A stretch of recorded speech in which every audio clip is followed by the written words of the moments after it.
सभी को प्रणाम। और आज का सेशन हम सभी के लिए मंगल में रहे, इसी कामना के साथ आज के इस सेशन को शुरू कर रहे हैं।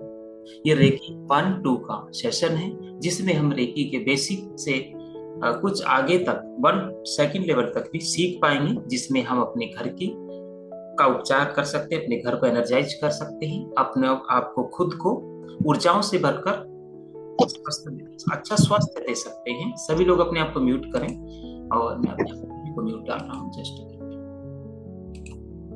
साथ साथ हम अपने परिवार को खुशहाली दे सकते हैं और जीवन में तरह तरह के बदलाव करके अपने जीवन को पूरा परिवर्तित कर सकते हैं। ओम का चैंट करेंगे।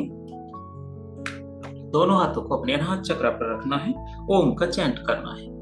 ओ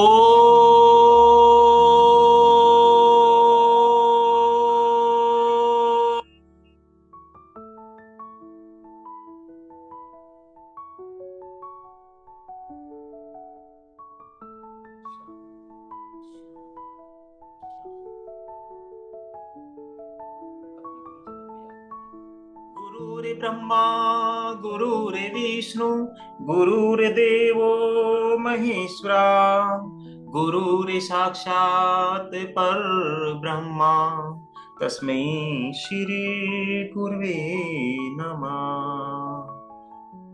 मेरे गुरु जी गुरु माँ का धन्यवाद, विश्व के सभी रेकी गुरुओं का धन्यवाद, हम सबके माता पिता का धन्यवाद, जन्मदायिनी माँ का धन्यवाद, आप सभी के माता पिता का धन्यवाद।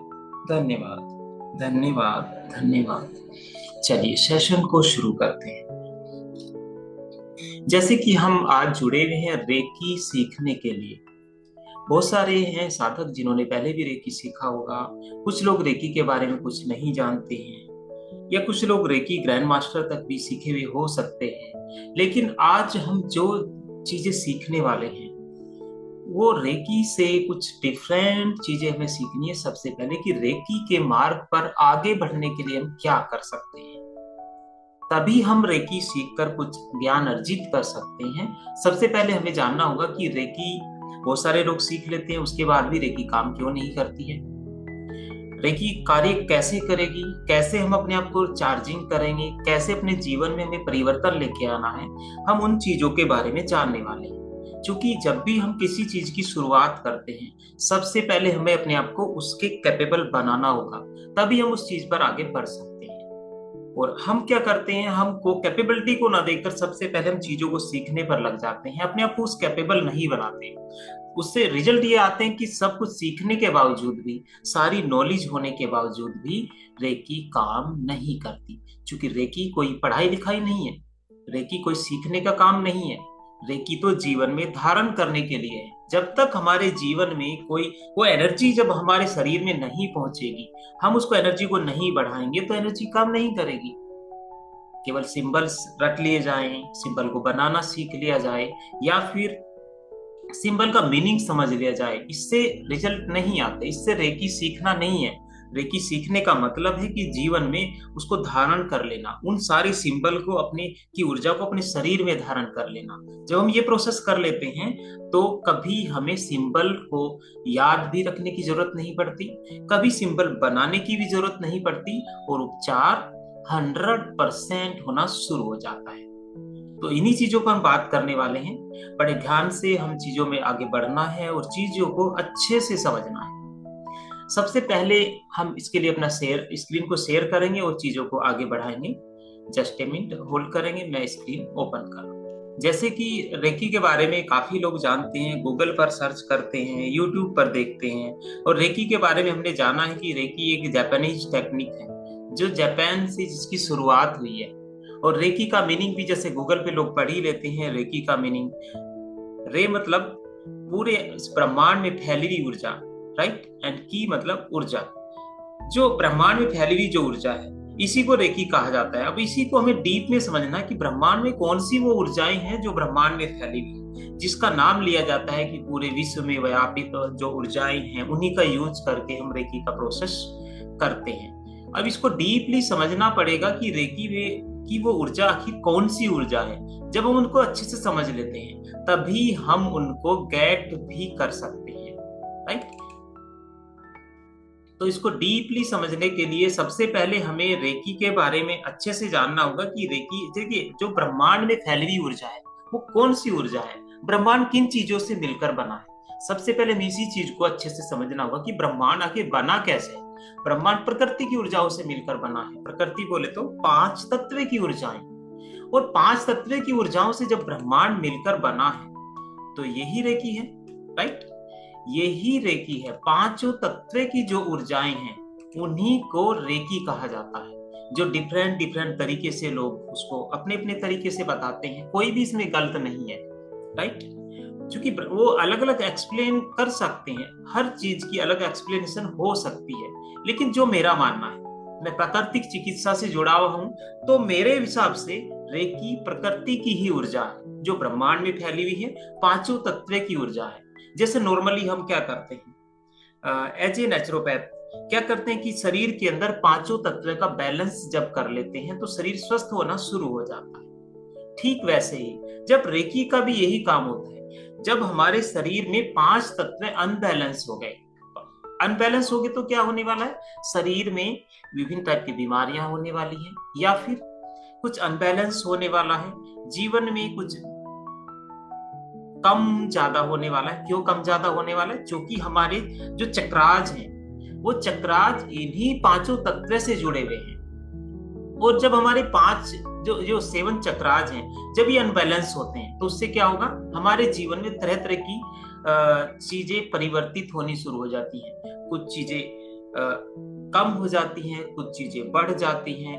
क्योंकि एनर्जी का लेवल जब बढ़ता है घटता है तो उसी के अकॉर्डिंग हमारे जीवन में भी परिवर्तन आने शुरू हो जाते हैं। राइट, तो हमें क्या करना होगा, जब हम क्या करते हैं, रेकी का आह्वान कर सकते हैं, रेकी से किसी से भी उपचार कराते हैं, अपनी सेल्फ हीलिंग करते हैं, तो क्या होता है, वो पांचों तत्व की जो ऊर्जा है वो बैलेंस होनी शुरू हो जाती है। हमारे जो सेवन चक्राज है जब हम उनको एनर्जाइज करते हैं तो सातों चक्राज चार्ज होने शुरू हो जाते हैं। और जब सात चक्राज चार्ज होते हैं तो उन्हीं सातों चक्राज से जो पांच तत्व हैं, पृथ्वी से जो हम ग्रहण कर रहे हैं, प्रकृति से जो ग्रहण कर रहे हैं, वो पांचों तत्व हम हमारे शरीर में बैलेंस होने शुरू हो जाते हैं। क्योंकि हमारे जो सात चक्र हैं उन्हीं से कनेक्टेड हमारे पांच तत्व हैं। तो इसको अगर हम ऐसे डीपली समझते हैं तो हम इस पे अच्छे काम कर सकते हैं। एक एक चीजों को डीपली समझकर जब हम काम करते हैं हमारा उसमें विश्वास बनता जाता है। एक एक मीनिंग को अच्छे से समझते हैं, एक एग्जाम्पल के रूप में समझते हैं, तो चीजें जब हम अच्छे से समझ लेते हैं तो अच्छे से वो काम भी करनी शुरू करेंगे, क्योंकि हमारा विश्वास बढ़ जाता है। उन चीजों के प्रति जब विश्वास बढ़ता है तो चीजें बदलनी शुरू हो जाती है। और रेकी विश्वास के बेस पर ही काम करती है। एक एनर्जी है, जहां विश्वास है वहीं एनर्जी जाती है। जहां विश्वास नहीं है इसका मतलब वहां अपवित्रता है। तो एनर्जी कहाँ जाएगी, जहां पवित्रता है वहीं पे एनर्जी जानी है। तो जहां विश्वास है, जहां श्रद्धा है, तो वहां पवित्रता भी है। तो जब वहां पवित्रता, जहां एनर्जी देखती है तो एनर्जी वहां पर फ्लो होती है और चीजें बदलनी शुरू हो जाती है। अब मैं स्क्रीन को शेयर करूंगा और अब ये हम और अच्छे से समझने वाले हैं। सभी लोग शुरू से लास्ट तक जुड़ेंगे, आपको एक एक चीज का मीनिंग अच्छे से समझाया जाएगा। एग्जाम्पल रेकी का लाइव रिजल्ट भी दिखाया जाएगा, जिसमें हम देखते हैं कि लाइव रेकी से 5 मिनट में या 2 मिनट में ही सामने वाले व्यक्ति का दर्द ठीक हो जाता है। जो दर्द हो सकता है 2 साल पुराना हो, 5 साल, 10 साल, 15 साल पुराना हो, उस दर्द में भी एकदम से चेंजेस क्यों आते हैं? चेंजेस आ रहे हैं क्योंकि एनर्जी है। एनर्जी कुछ भी कर सकती है, वो यूनिवर्स की एनर्जी है, वो कुछ भी कर सकती है। कितना भी पुराना दर्द हो उसको ठीक कर सकती है। अब फिर दर्द में ही क्यों रिजल्ट इतने अच्छे आते हैं? क्योंकि दर्द में तुरंत पता लग जाता है, इसलिए हम दर्द पे ही ज्यादा अच्छे परिणाम देख पाते हैं। बाकी सभी बीमारियों को रेकी के द्वारा ठीक किया जा सकता है। राइट, जैसे दर्द में आराम आता है तो वैसे ही बाकी चीजें भी हम बदल सकते हैं। जस्ट ए मिनट और हम स्क्रीन को शेयर कर रहे हैं।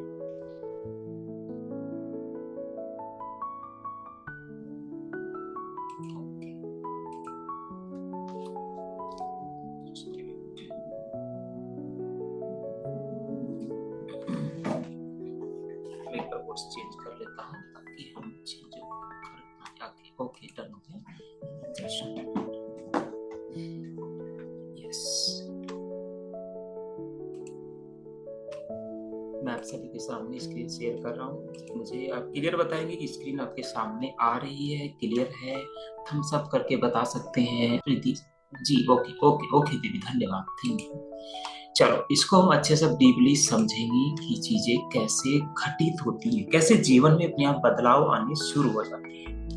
आज तक हम क्या चीजें जानते हुए आए हैं? दर्द हुआ तो दवाई ले ली जाए, दर्द हुआ तो पेन किलर खा लिया जाए, पेन किलर खाकर दवाई को अपने आप को स्वस्थ कर लिया जाए। लेकिन क्या वो स्वास्थ्य जो आप दवाई खाकर स्वास्थ्य प्राप्त कर रहे हैं, क्या वो उचित है? क्या ऐसा ही हम हर बार कर सकते हैं कि जब भी दर्द हो तभी हम दवाई ले लें? क्या ये बेहतर हमारी लाइफ के लिए है? मैं इसको बेहतर नहीं मानता हूं, क्योंकि मैं दवाई को बिल्कुल भी यूज अपनी लाइफ में नहीं करता। क्योंकि मुझे लगता है कि दवाई एक जबरदस्ती हमारे शरीर पर एक और बर्डन हम डालते हैं दवाई से ठीक होने के लिए, बट वो ठीक नहीं हुआ जाता। हम क्या कर रहे हैं? हम कर रहे हैं अपने जीवन में जो चीजें घटित हो रही हैं उनको हम ठीक नहीं कर रहे हैं, अपने हेल्थ को ठीक नहीं कर रहे हैं, जबरदस्ती वहां पर लिपापोती कर दी जा रही। क्या होता है जब कहीं पर जैसे पेंट खराब होता है दीवार पर, राइट, वहां पर या फिर दीवार में कहीं ब्रेकिंग आ जाती है, तो जो हम उसको रिपेयरिंग कराते हैं, तो रिपेयरिंग कैसे होती है? वो नई दीवार तो नहीं बनती है। दीवार में क्या करते हैं कि सीमेंट से थोड़ा किया या फिर वहां पे पुट्टी लगाई, उसके बाद पेंटिंग कर दिया जाता है। कुछ दिन बाद फिर वहां से भी वो उखड़नी शुरू हो जाती है। आपने देखा है कभी कुछ लोगों के घरों में देखा होगा कि नमी से प्रॉब्लम आ रही है, बार बार पुताई करते हैं वो निकल जा रहा है। हम फिनिश कर रहे हैं, ऊपर से हमने लेयर तो लगा दी, लेकिन अंदरूनी जो प्रॉब्लम है उसको हम ठीक नहीं करते। जब हम देख रहे हैं कि वो दीवार बार बार खराब हो रही है, फिर भी हम पेंटिंग करवा रहे हैं, ठीक हो जा रही है, फिर से खराब हो जा रही है। ठीक वैसी दवाइयों का काम, दवाइयां क्या कर रही, ऊपर से रिकवर कर दे रही है, लेकिन अंदर जो समस्या है उस समस्या को ठीक नहीं करती। और कुछ दिन बाद क्या होता है, जब आप दीवार में देखते हैं दीवार अंदर से पूरा धीरे धीरे डैमेज होनी शुरू हो जाती है। हम बार बार से ठीक करते जा रहे हैं, कुछ दिन बाद वो अंदर से पूरी ईंटें भी खराब होनी शुरू हो जाती हैं। ठीक वैसे ही जब हमारे शरीर पर हम ऊपर से तो ठीक करते जा रहे हैं, दवाई ली, ठीक हो गया, लेकिन अंदर अंदर जो समस्या बनती जा रही है उसको ठीक नहीं किया जा रहा है। तो क्या हो रहा है, एक दिन क्या होता है कि बड़ी सी बीमारी बनते सामने आती है। जैसे कि दीवार, क्या होता है अगर दीवार ज्यादा खराब होगी तो दीवार अचानक से गिरने के चांस होते हैं, राइट। ठीक वैसे ही बीमार व्यक्ति इतना ज्यादा बीमार हो जाता है कि उसका कोई समाधान फिर उसको नहीं मिल पाता है, जिसको क्रोनिक इश्यूज कह सकते हैं, या फिर ऐसी इश्यूज जिसमें जिंदगी भी जा सकती है। तो इन चीजों को हमें अगर अच्छे से समझें, अच्छे से चीजों को जानें, तो हमें वो उस नौबत तक नहीं पहुंचना पड़े। हम पहले से ही बिना दवाई के अपने आप को स्वस्थ रख सकते हैं। कैसे स्वस्थ रख सकते हैं, वही चीजों को भी जानने वाले हैं, राइट। जैसे कि हमने रेकी के बारे में बात किया था कि रेकी क्या है। रेकी सर्वव्यापी ऊर्जा है जो पूरे ब्रह्मांड में फैली हुई है, इसी को रेकी कहा जाता है। और वही प्रकृति की ऊर्जा जो ब्रह्मांड की ऊर्जा है, जो हमारे पूरे इस ब्रह्मांड में फैली हुई है, जिसको हम गेट करके अपने आप को खुशहाली दे सकते हैं, अच्छा स्वास्थ्य दे सकते हैं। रेकी एक प्राकृतिक चिकित्सा के अंतर्गत आया हुआ एक उपचार है, जिसके द्वारा केवल बीमारियों को ठीक नहीं किया जा सकता, जिसके द्वारा हम अपनी लाइफ में परिवर्तन कर सकते हैं। हेल्थ से रिलेटेड, वेल्थ से रिलेटेड, या फिर रिलेशन से रिलेटेड हमारा जीवन रेकी के द्वारा 100% बदल सकता है।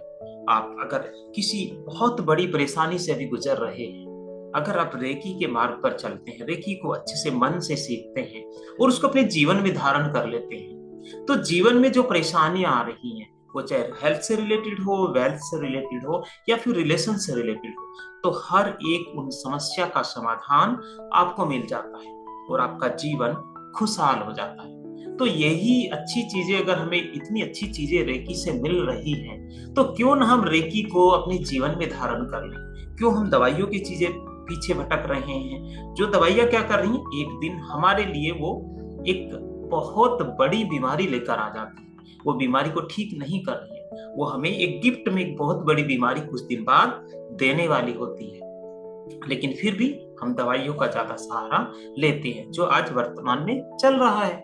चलिए इसमें अच्छे से समझेंगे कि रेकी से और क्या क्या चीजें ठीक हो सकती हैं।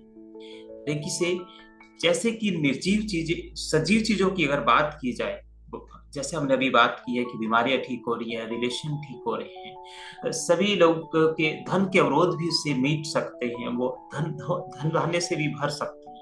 अब इतना ही नहीं, एक व्यक्ति के लिए रेकी काम नहीं कर रही है, रेकी हर पेड़ पौधे के लिए भी उतना ही काम करती है। रेकी हर पेड़ पौधे को सूखने से हम उसको बचा सकते हैं, अगर वो बीमारी से ग्रस्त हो गया है। जैसे हम कीटनाशक दवाइयां डालकर तरह तरह के उपचार करके, दवाइयों से उपचार करके उन पेड़ पौधों को ठीक करने की कोशिश करते हैं। एक किसान अपने खेत में दवाइयों से अपनी फसलों को बचाता है, लेकिन अगर एक किसान रेकी सीख लेता है तो उसकी जो फसलें हैं बिना दवाई के भी बहुत अच्छी हो सकती हैं। क्योंकि जब रेकी से हमारा स्वास्थ्य सुधर सकता है तो क्यों वो पेड़ पौधे नहीं ठीक हो सकते, उनकी बीमारी भी तो ठीक हो सकती है। यस, 100% होती है। और वो तो प्रकृति है, प्रकृति पर रेकी तो बहुत अच्छा काम करती है क्योंकि वो प्रकृति की एनर्जी है, राइट। और इसके अलावा जो हमारे पेट्स हैं, जो पालतू जानवर हैं, उनके ऊपर भी हम बहुत अच्छा अमेजिंग इसका रिजल्ट देख पाते हैं। साथ ही साथ सजीव वस्तुओं के साथ निर्जीव वस्तुओं के ऊपर भी हम उतना ही अच्छा काम कर पाते हैं। ऐसा क्यों है? ऐसा तो कोई एनर्जी ऐसी नहीं है कि जो इस टाइप से कर सके, या कोई ऐसा उपचार है जो सजीव पर भी वैसे ही काम करे, निर्जीव पर भी वैसे ही काम करे। लेकिन ये एक ऐसा उपचार है जो सजीव वस्तुओं पर भी उतना ही अच्छा काम कर जाता है जितना सजीव वस्तुओं पर और निर्जीव वस्तुओं पर बराबर तरीके से काम करता है। कैसे करता है, क्यों करता है, इसको हम समझते हैं। देखिए, रेकी क्या है? रेकी एक एनर्जी बेस्ड ट्रीटमेंट है, राइट। और हम जो देखते हैं, हमारे शरीर में एनर्जी है तभी हम चल फिर रहे हैं, बोल रहे हैं, खा रहे हैं, पी रहे हैं। पेड़ पौधों में एनर्जी है तभी वो पनप रहे हैं, बड़े होते हुए जा रहे हैं, राइट। जो पालतू जानवर है, पेट्स हैं, उनमें भी एनर्जी है तभी वो बोल पाते हैं, देख पाते हैं, दौड़ पाते हैं, बड़े हो पाते हैं। अब हम देखेंगे क्या निर्जीव वस्तुओं में भी एनर्जी है। यस, वैज्ञानिकों ने सिद्ध किया इलेक्ट्रॉन प्रोटॉन के रूप में उनके अंदर भी एनर्जी है। तो जब उनके अंदर एनर्जी है और ये हमारा एनर्जी बेस्ड ट्रीटमेंट है तो ये उस पर काम 100% करने वाला है और करता भी है। जो हम अपनी लाइफ में अब तक देखते हुए आए हैं, अपनी गाड़ी अगर कहीं पर खराब हो जाती है, इमरजेंसी है, नाइट का समय है, हाईवे के बीच में आप कहीं खड़े हुए हैं, तो क्या करेंगे? वहां पर आप रेकी का आह्वान कर सकते हैं और बिना गाड़ी का बोनट तक खोले आपकी गाड़ी स्टार्ट हो सकती है। कैसे पॉसिबल है? आप गाड़ी से बाहर ही नहीं निकले और आपकी गाड़ी फिर से रिस्टार्ट हो गई। Yes, it is possible. आप गाड़ी के अंदर ही बैठकर रेकी का आह्वान कर सकते हैं, उस ऊर्जा का आह्वान कर सकते हैं और अपनी गाड़ी को आप एज इट इज ठीक सलामत अपने जो डेस्टिनेशन है वहां तक लेकर जा सकते हैं। भले ही वहां जाकर गाड़ी फिर से रुक जाए, फिर आप उसको मैकेनिक को दिखा सकते हैं। लेकिन हर इमरजेंसी में रेकी बहुत अच्छा हमारे लिए काम करती है। हमें सुरक्षित रखने के लिए भी, हम घर से बाहर जा रहे हैं, अपनी गाड़ी को सुरक्षित रखना है, कहीं कोई दुर्घटना ना हो जाए, दुर्घटना से बचने के लिए भी हम रेकी पर काम कर सकते हैं और रेकी हमें सुरक्षित हमारे डेस्टिनेशन तक लेकर जाती है।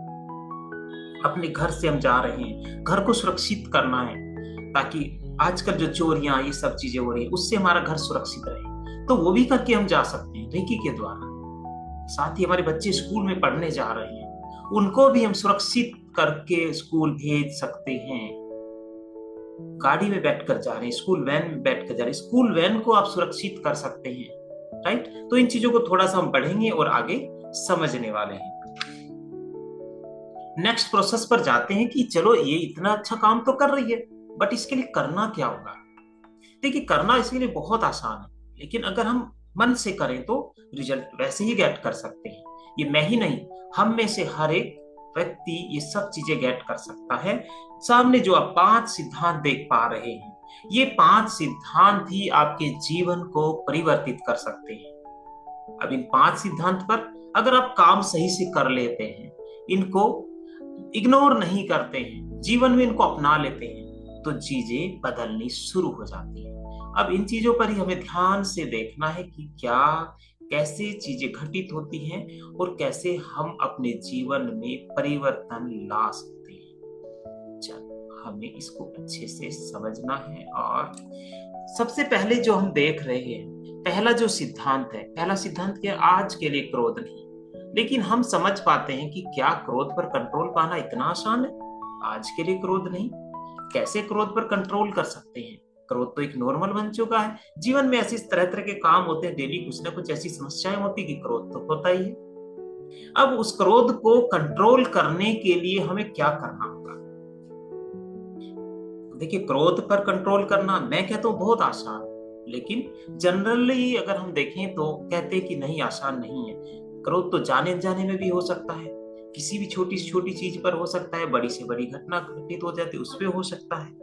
तरह तरह की चीजें जीवन में घटित हो रही हैं, दिन में पता नहीं कितनी बार क्रोध आ रहा है, तो कैसे कंट्रोल करेंगे? देखिए, क्रोध को कंट्रोल करने के लिए सबसे पहले डीप में जाके समझना होगा कि आखिर क्रोध आता क्यों है, क्यों हमारे जीवन में हमें क्रोध से गुजरना पड़ रहा है, क्यों हमें क्रोध आ रहा है, किसकी वजह से? हो सकता है हमारे फैमिली के अंदर बच्चों की वजह से क्रोध आ रहा हो सकता है हमारे एम्प्लॉइज की वजह से, नौकर्स की वजह से क्रोध आ रहा हो सकता है हमारा बिजनेस अच्छा नहीं चल रहा उसकी वजह से क्रोध आ रहा हो, या फिर हो सकता है हस्बैंड वाइफ में आपस में अच्छे रिलेशन ना होकर क्रोध आ रहा हो। कुछ भी वजह हो सकती है। तो वजह को सबसे पहले जानना होगा, फिर उसके बाद हमें उस वजह पर काम करना है। बच्चों के ऊपर क्रोध आ रहा है, बच्चों पर क्रोध क्यों आ रहा है? बच्चे पढ़ाई नहीं कर रहे या बच्चे कहना नहीं मान रहे, तो इन चीजों को हम क्रोध करके क्या परिवर्तित कर पा रहे?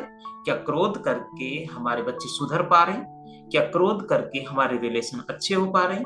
क्या क्रोध करके हमारा बिजनेस ग्रो कर पा रहा है, या हमारे एम्प्लॉइज हमारे अनुसार चल पा रहे हैं, हमारे नौकर हमारे अनुसार चल पा रहे हैं? ऐसा नहीं है, पॉसिबल ही नहीं है। क्रोध तो एक नेगेटिव एनर्जी है, उससे तो चीजें और ज्यादा खराब होनी है, और जो आज के जीवन में होती जा रही है। जिसके रिलेशन अच्छे नहीं है वो और ज्यादा खराब होते जा रहे हैं, जिसके पास धन की कमी है और फिर क्रोध आ रहा है और ज्यादा धन की कमी होती जा रही है, राइट। बिजनेस अच्छा नहीं चल रहा है, क्रोध कर रहे हैं और ज्यादा बिजनेस डाउन जा रहा है।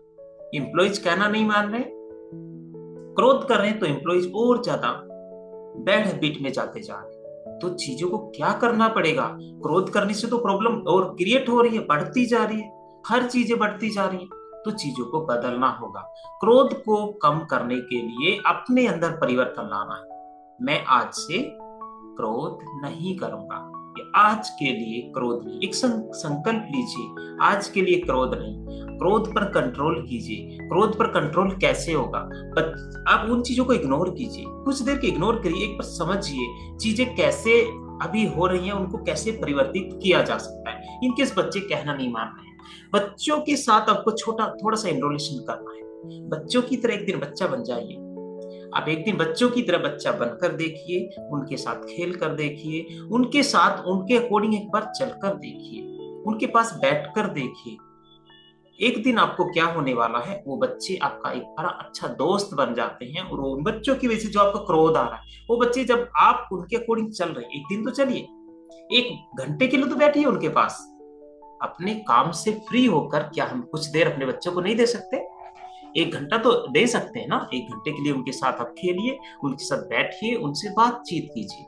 आपका क्रोध देखना कि उन बच्चों की वजह, जिनकी वजह से क्रोध आ रहा था, जो बच्चे आपको अच्छे नहीं लग रहे थे, बच्चे काम नहीं करते हैं, बच्चे पढ़ाई नहीं करते हैं, बच्चे मुझे क्रोध दिला रहे हैं, वही बच्चे आपके क्रोध को शांत करते हैं, राइट। परिवार में कुछ भी समस्याएं जाती हैं, हस्बैंड वाइफ के बीच, या फिर अदर ब्रदर सिस्टर आपस में कुछ भी कम्युनिकेशन इशू हो सकता है जिसकी वजह से प्रॉब्लम आ रही, उन चीजों को धीरे धीरे ऐसे ही बदलना होगा। आपको झुकना होगा, आपको झुकना ही होगा, आपको अपने अंदर परिवर्तन लाना होगा। जब हम अपने क्रोध पर कंट्रोल करेंगे, अपने अंदर परिवर्तन लाएंगे, तो जीवन में परिवर्तन निश्चित है। लेकिन अभी क्या हो रहा है? हमारे अंदर अहंकार, हमारे अंदर क्रोध, हमारे अंदर चिंताएं, हमारे अंदर तरह तरह की ऐसी भावनाएं जिससे हम पीछे घिसते जा रहे हैं, पीछे घिसते जा रहे हैं, लेकिन हम फिर भी अपने आप अहम भाव को नहीं छोड़ रहे हैं। तो हमें उन चीजों पर कंट्रोल करना होगा। जब हम अहंकार को त्यागते हैं, अहंकार को त्याग दिया तो क्रोध शांत हो जाता है, राइट। तो क्रोध को शांत करना बहुत आसान। धीरे वैसे ही देखते हैं हमारे एम्प्लॉइज की वजह से समस्या आ रही है, नौकर्स की वजह से समस्या है, तरह तरह की चीजें हैं, आपस में परिवार में चीजें ऐसी घटित हो रही हैं। तो एक बार के लिए आपको केवल अहंकार को त्यागना है।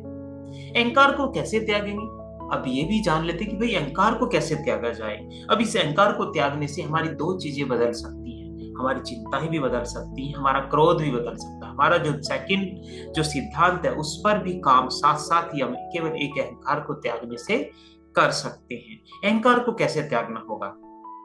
अहंकार को त्यागने के लिए आपको बहुत बड़ा काम नहीं करना है, बहुत आसान है, बहुत ही आसान है। आपको एक पेपर लेना है, ब्लैंक पेपर लेंगे, उस पर लिखेंगे आज मैं अपने अहंकार को जला रहा हूं।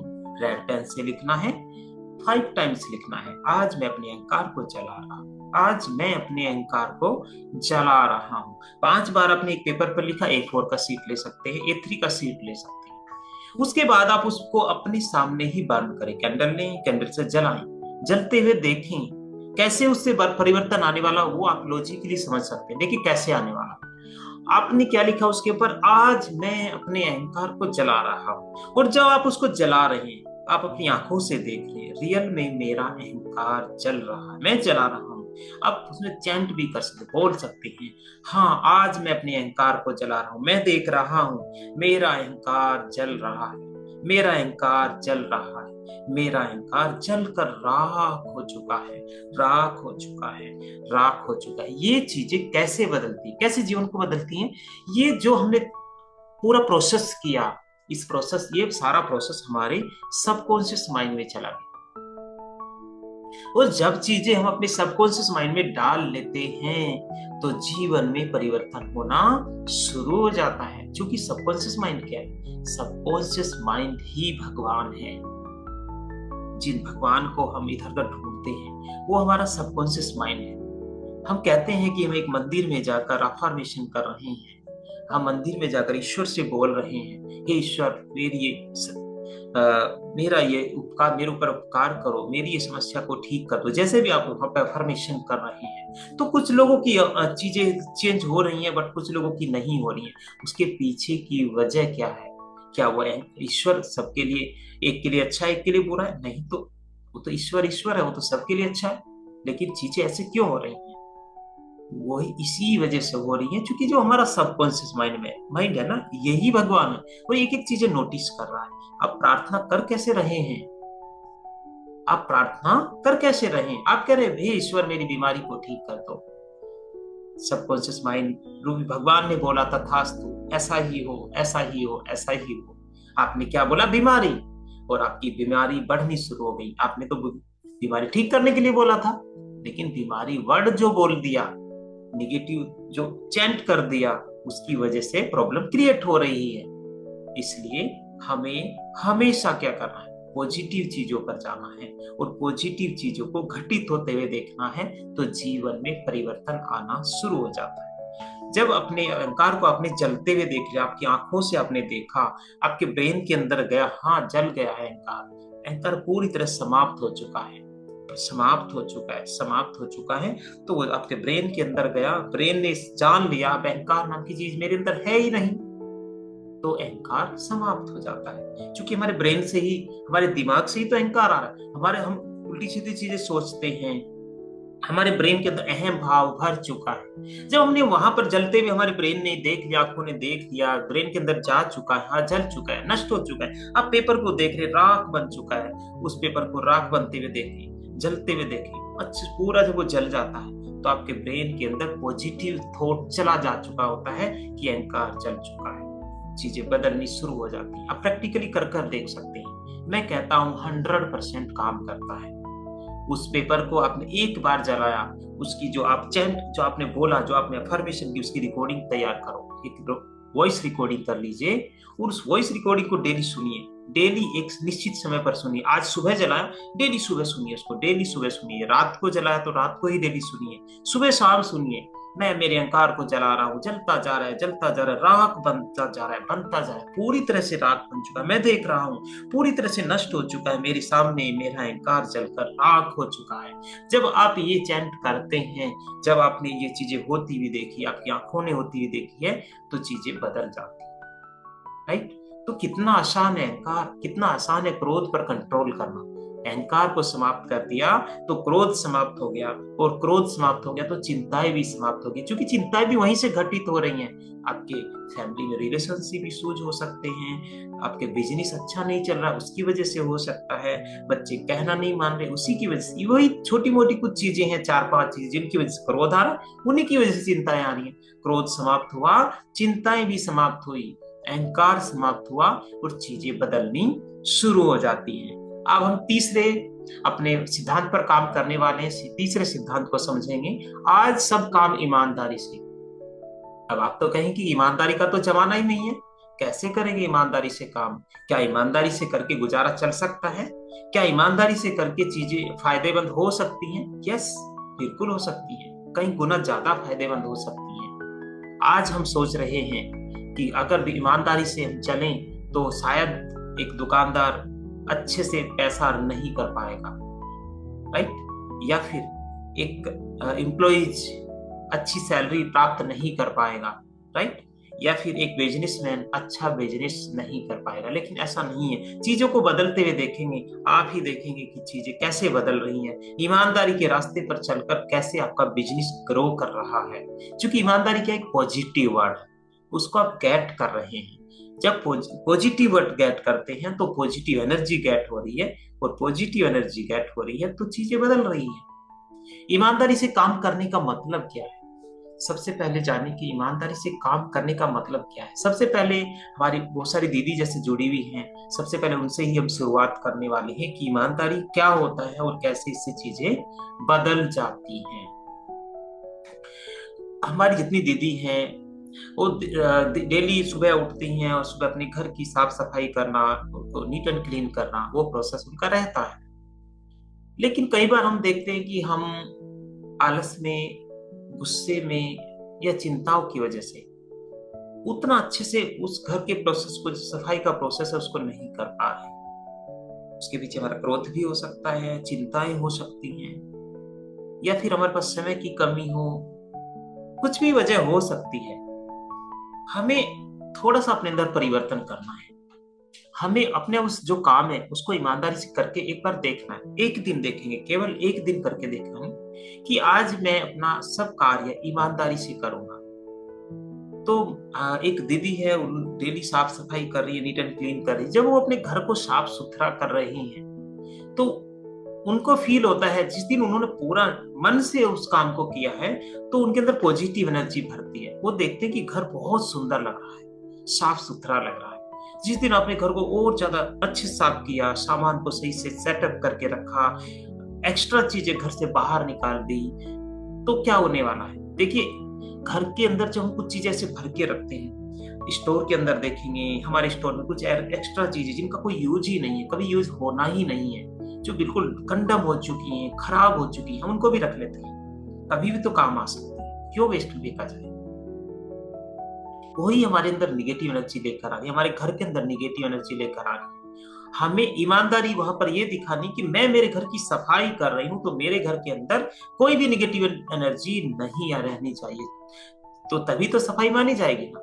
आप अपने घर की सफाई करें, सफाई का मतलब एक्स्ट्रा चीजों को बाहर निकाल दें। जितनी भी एक्स्ट्रा चीजें भरी हुई है घर के अंदर, उन सब चीजों को जब आप बाहर निकालेंगे, मुझसे क्या हो रहा है? आप ईमानदारी से कार्य कर रहे हैं, अपने घर को अच्छे से साफ कर रहे हैं, और घर के अंदर जो एक्स्ट्रा चीजें हैं वो जब बाहर निकल रही है तो आपके घर के अंदर की सारी निगेटिव एनर्जी बाहर निकल रही है और वहां पर पॉजिटिव एनर्जी भर रही है। जब कहीं पर एक जगह है, स्पेस है, जहां पर एक पूरा स्पेस फुल है, स्पेस फुल है, एक बैलून है, अगर इनकेस बैलून की बात करें, एक बैलून है, हमने उसमें एयर भरा हुआ, एक लिमिट तक उसमें एयर भरी जा सकती है, लेकिन अगर उसके बाद उसमें हम एयर भर रहे हैं तो फट जाता है, वो नुकसानदायक हो सकता है वो, राइट?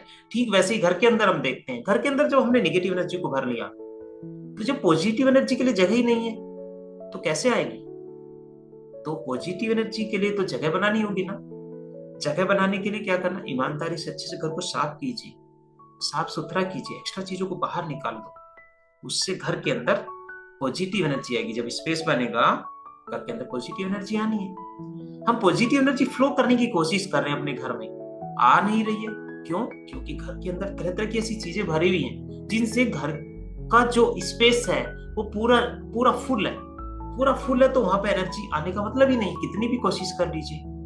पहले काम क्या करना होगा, वहां की जो निगेटिव एनर्जी है, जो एक्स्ट्रा चीज है, उनको बाहर निकालो। उसकी जगह आप पॉजिटिव एनर्जी जब वहां पर प्रवाहित करते हैं, ओम की चैंट घर में लगाते हैं, या फिर कुछ अच्छा कोई म्यूजिक ट्यून घर के अंदर चलाते हैं, या फिर आप ओम का चैंट खुद भी करते हैं, खाना बनाते हुए ओम का चैंट करते हैं, कुछ भी ऐसी चीजें करते हैं, तो वो क्या होने वाला है, जब वो स्पेस आपने खाली कर दिया तो वहां पर पॉजिटिव एनर्जी भरने वाली है और चीजें परिवर्तित होने वाली है। ठीक वैसे ही जब हम खाना बना रहे हैं, एक दीदी खाना बनाती है, जिस दिन वो ईमानदारी से पूरा मन से खाना बनाती है, तो देखेंगे उस दिन खाने का टेस्ट ही अलग हो जाता है, डिफरेंट हो जाता है।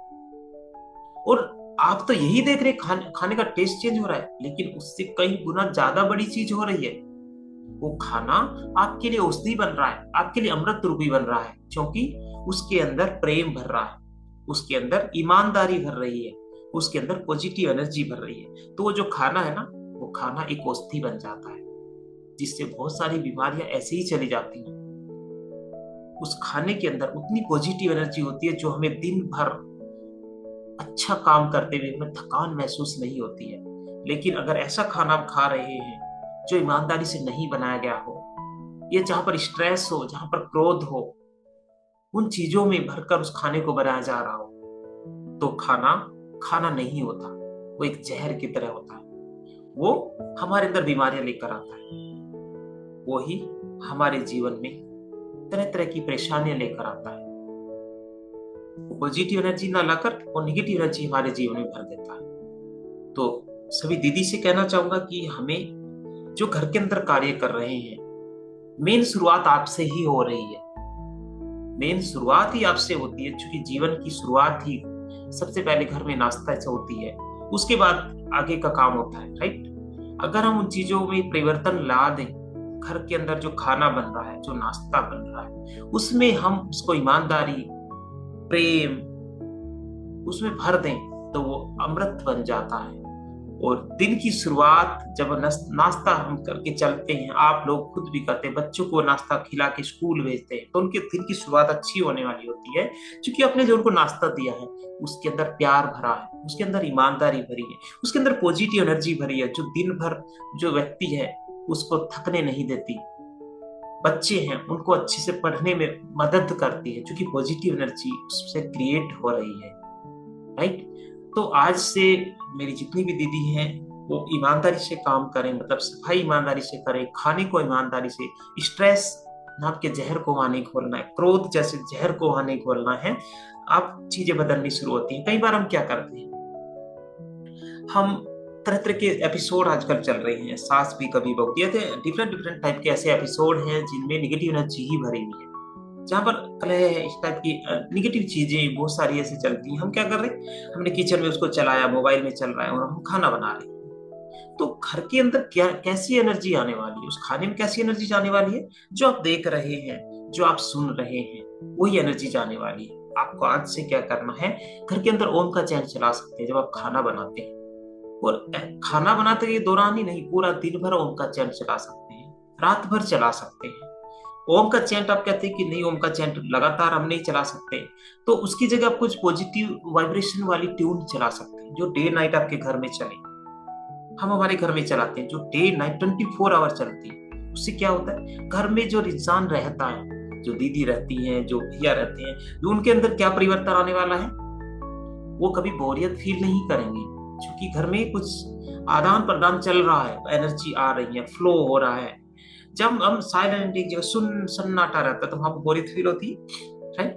कोई पर्सन नहीं है, तो हम क्या करते हैं, फिर म्यूजिक सुनने की कोशिश करते हैं, म्यूजिक सुनते हैं तो बोरियत थोड़ी कम हो जाती है। क्यों ही बोरियत कम, उससे कुछ एनर्जी फ्लो हुई, आपके ब्रेन के अंदर एनर्जी गई, तो बोरियत कम हो जाती है। तो हम पॉजिटिव म्यूजिक जब घर के अंदर चलाते हैं, तो एक तो घर के अंदर निगेटिव एनर्जी के लिए स्पेस ही नहीं रहेगा, क्योंकि आपने उस घर के अंदर पॉजिटिव एनर्जी की जो ट्यून है जो चलाई हुई है, तो उससे क्या होने वाला है, उससे आपके घर, चाहे घर के चारों ओर निगेटिव एनर्जी हो, तब भी घर के अंदर निगेटिव एनर्जी प्रवेश कर ही नहीं सकती, क्योंकि हमने स्पेस को छोड़ा ही नहीं है।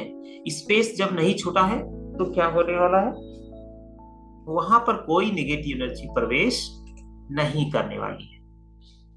तो चीजें हमने अच्छे से जानी है, इसमें और आगे हम बढ़ते हैं। अब जैसे ईमानदारी को लेके बात हुई, दीदी के बारे में जितने भैया हैं वो भी जुड़े हुए हैं, तो उनको भी प्रोसेस को वैसे ही करना है। क्रोध चिंता पे आपने कंट्रोल कर लिया तो ईमानदारी से काम भी करना है। आप एक दुकानदार हैं, आपके पास एक कस्टमर आता है, अगर आप सबसे पहले उस कस्टमर को रेस्पेक्टफुली उससे बात ही कर लें, प्यार से उससे बात ही कर लें, तो एक तो वहां क्रोध नाम का वर्ड समाप्त हो जाता है। दूसरा, आपका कस्टमर जो है ना, वो कस्टमर आपका परमानेंट कस्टमर बन जाता है। क्यों? क्योंकि जब आप उसका वेलकम इतना अच्छा आप कर रहे हैं, आप प्यार से उससे बात कर रहे हैं, आपने चाहे झूठ बोलकर ही सही उसके चेहरे पर अगर आपने स्माइल दे दी, तो क्या चीजें होने वाली है। उस वो व्यक्ति ने आपके घर, आपके जो दुकान के शॉप के अंदर या ऑफिस के अंदर प्रवेश किया, आपने चाहे झूठ ही बोलकर उसके चेहरे पर स्माइल दे दी, तो वो कस्टमर आपका परमानेंट कस्टमर बन जाता है। राइट? परमानेंट कस्टमर मतलब आपके लिए हमेशा फायदेमंद होने वाला है। ईमानदारी से आपने उसको जो जेन्युइन प्राइस में कोई प्रोडक्ट है जो आपको दे रहे हैं, जेन्युइन प्राइस में आपने उसको दे दिया, ना ही आपने ये नहीं कि उसमें कोई बेनिफिट नहीं लेना है, आपने उसको ईमानदारी से बता दिया भाई ये वाला प्रोडक्ट ज्यादा अच्छा है, ये वाला इतना अच्छा नहीं है। अक्सर हम वहां पर क्या कर जाते हैं, हम उस प्रोडक्ट को बेचने की कोशिश करते हैं जिसपे बेनिफिट ज्यादा होता है, हम वैल्यू उसकी ज्यादा बतानी शुरू कर देते हैं जिस पे प्रॉफिट ज्यादा होता है। लेकिन बाद में जब उस कस्टमर को पता लगता है कि उसकी क्वालिटी तो बहुत डाउन है प्रोडक्ट की, तो जो आपका कस्टमर है वो आपका कस्टमर आगे कस्टमर नहीं रहता है, दूसरे लोगों को भी बताता है मैंने वहां से ये प्रोडक्ट लिया और ये सही नहीं निकला। बाद में उसको पता लगता है कहीं ना कहीं से, कुछ कस्टमर या कुछ शॉपकीपर भी उसको बता सके भाई इसमें ज्यादा बेनिफिट होता है, इसलिए इसको सेल ज्यादा करते हैं लोग, तो उससे क्या आपका कस्टमर जाने वाला है। आपने एक छोटी सी गलती कर दी कि आपने उसको केवल इतना अगर बता देते कि भाई इसकी वैल्यू इतनी है, इसकी इतनी है, ये इतने समय तक इसकी गारंटी है और इसकी क्वालिटी अच्छी है, इसकी थोड़ी सी डाउन है, उसकी इच्छा है जोन सा ले, अगर वो बाद में फिर भी उसी को ले रहा है तो बेनिफिट तो फिर भी आपको हो रहा है। उस कस्टमर को देखिए उसकी रिक्वायरमेंट का है, उसकी रिक्वायरमेंट क्वालिटी है या फिर उस कस्टमर की रिक्वायरमेंट मनी सेविंग है, उसको डिसाइड करने दीजिए। राइट? तो अगर हम ऐसे चीजें बदलेंगे, हमारा उसमें कोई लॉस नहीं है, कोई लॉस नहीं होने वाला, उससे बेनिफिट होने वाला है अगर हमने उसको रियल चीजें बता दी। सेम वैसे ही चाहे एक शॉपकीपर की बात करें या फिर किसी भी बिजनेस के रिगार्डिंग, हर चीजों में अगर हम चीजें बताते हैं अपने सामने वाले, क्योंकि आज जो जमाना है मतलब सेल का और बाई का ही जमाना है, बाई और सेल करके ही हम जीवन में आगे बढ़ते हैं। एक बायर है तो एक सेलर, हर हर चीजों में ऐसा ही है। एक कंपनी है, कंपनी कोई प्रोडक्ट बना रही है, वो अपने होलसेलर को सेल कर रही है, वहां भी बाई सेलिंग हो रहा है। तरह तरह की चीजें हैं, कोई इंश्योरेंस सेल कर रहा है, कोई तरह तरह की चीजें हैं, वो भी एक प्रोडक्ट है। राइट? तो वहां भी अगर हम चीजों को ईमानदारी से करते हैं, भाई ये पॉलिसी इस लेवल की है, ये इस लेवल की है, इसमें इतना सेविंग हो सकता है, इसमें इतना सेविंग हो सकता है, अगर हम उनको प्रॉपर तरीके से गाइडेंस देते हैं तो वो हमारे कस्टमर परमानेंट कस्टमर बन जाते हैं।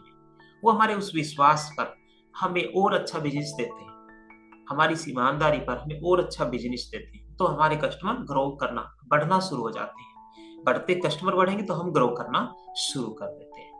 तो इसमें कोई ऐसा नहीं कि ईमानदारी जताने से आपको कोई लॉस होने वाला है, लॉस ना होकर बेनिफिट होने वाला है।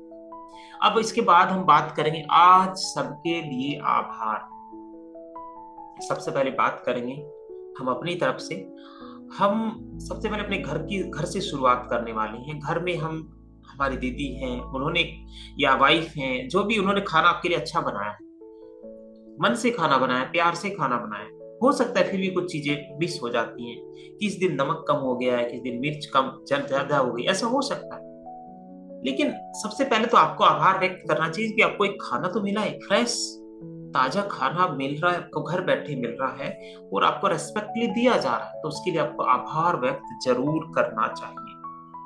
आभार व्यक्त करना चाहिए उस खाने को जो आपकी भूख मिटा रहा है, आभार व्यक्त करना चाहिए उस जल को जो आपकी प्यास मिटा रहा है, और आभार व्यक्त उस व्यक्ति को करना चाहिए जो आपको परोस रहा है, और जो व्यक्ति उस खाने को बना रहा है उसको भी आभार व्यक्त करना चाहिए। तो वो जो आप अन्न ले रहे हैं, जो आपने अन्न ग्रहण किया है, वो अन्न आपके अंदर जो एनर्जी है वो कई गुना ज्यादा एनर्जी आपके अंदर लेकर आता है, क्योंकि आपने उस खाने को खाने से पहले या खाने को खाने के दौरान पॉजिटिव एनर्जी क्रिएट की है।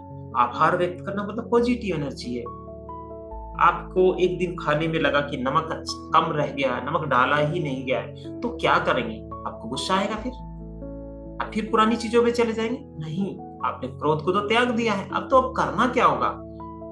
आपको करना ये है, आपको फिर भी आभार व्यक्त करना है। आप झूठ बोलिए। अब मैं क्यों बार बार आपको बोल रहा हूं झूठ बोलिए? ये जो आप झूठ बोल रहे हैं, ये झूठ कोई पाप नहीं है। ऐसा झूठ कभी पाप नहीं होता जिससे सामने वाले के चेहरे पर स्माइल आती हो। ऐसा झूठ कभी पाप नहीं होता जिससे किसी व्यक्ति की जान बच रही हो या फिर किसी व्यक्ति का दिल खुश हो रहा हो, उसको अच्छा महसूस हो रहा हो। तो ऐसा झूठ बोलना अच्छी बात होती है। ऐसा झूठ बार बार बोल सकते हैं। ऐसा झूठ बोलने से आपको खुशियां होती हैं। आप मन ही मन खुश होते हैं कि रियलिटी तो कुछ हो रहा है, लेकिन मैं ऐसा बोलकर इस व्यक्ति के चेहरे पर मैंने स्माइल ला दी है, राइट। और जब उस व्यक्ति के चेहरे पर स्माइल आ गई, बाद में उसने देखा, उसको पता लगा, जब उस दीदी ने या फिर वाइफ ने जिसने भी खाना खाया, उसको लगा कि आज तो नमक डाला ही नहीं है, बट आज तो हस्बैंड ने तो खाना बहुत अच्छा बोला है कि बहुत अच्छा खाना बना है, तो उसको क्या फील होने वाला है? उसको फील होने वाला है मेरा हस्बैंड बदल गया है, पहले से बदल गया है। तो उसके अंदर और ज्यादा आपके प्रति प्यार आने वाला है। वो आपके लिए खाना अगले दिन और ज्यादा अच्छा बनाने वाली है। आप डेली उस प्रोसेस को कर रहे हैं, डेली रेस्पेक्टली आभार व्यक्त कर रहे हैं, तो क्या चीजें होने वाली है? डेली उस खाने के अंदर जब वो दीदी जो खाना बना रही है, उस खाने को प्यार से बनाएंगी और प्यार से बनाएंगी, क्योंकि वो खुशियों से भर रही है। उसको डेली एक गिफ्ट रूपी आभार मिल रहा है, राइट। जब हम उसको बार बार आभार व्यक्त कर रहे हैं तो हमारे लिए और ज्यादा अच्छा पवित्र ऊर्जाओं से भरा हुआ, राइट, खाना हमारे लेकर आती है, जो हमारे लिए अमृत बन जाता है। वो अमृत हमारे लिए अच्छे स्वास्थ्य के लिए नहीं, हमारे धन के अवरोध भी हमारे मिटा देता है, हमारे रिश्तों को और ज्यादा मधुर बना देता है, क्योंकि वो अमृत आप ग्रहण कर रहे हैं। आपका पूरा परिवार, आपके बच्चे, वाइफ, सब लोग उसी को खाने को खा रहे हैं। तो क्या होने वाला?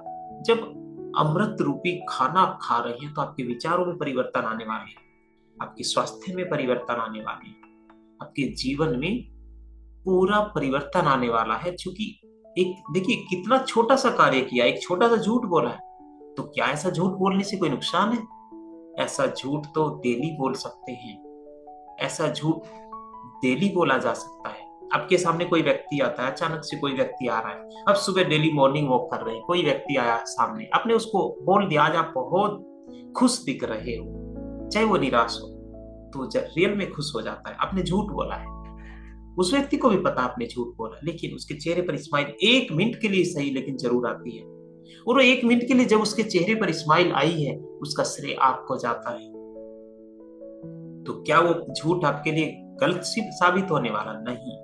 आपने एक चेहरे पर स्माइल दी है, चाहे वो एक मिनट के लिए सही स्माइल आई हो, लेकिन उसका श्रेय आपको जाता है, उसकी पॉजिटिव एनर्जी आपको मिलती है। ईश्वर उसके बदले आपको कितनी ज्यादा पवित्र एनर्जी देने वाले हैं। क्योंकि ईश्वर क्या चाहते हैं? हमेशा सब लोग सुखी रहे, खुश रहे, अच्छे स्वास्थ्य से भरे रहे। लेकिन हम हमारी गलतियों के कारण क्रोध में जाते हैं, चिंताओं में जाते हैं, स्वास्थ्य को खराब करते हैं। ईश्वर कभी नहीं कर रहे।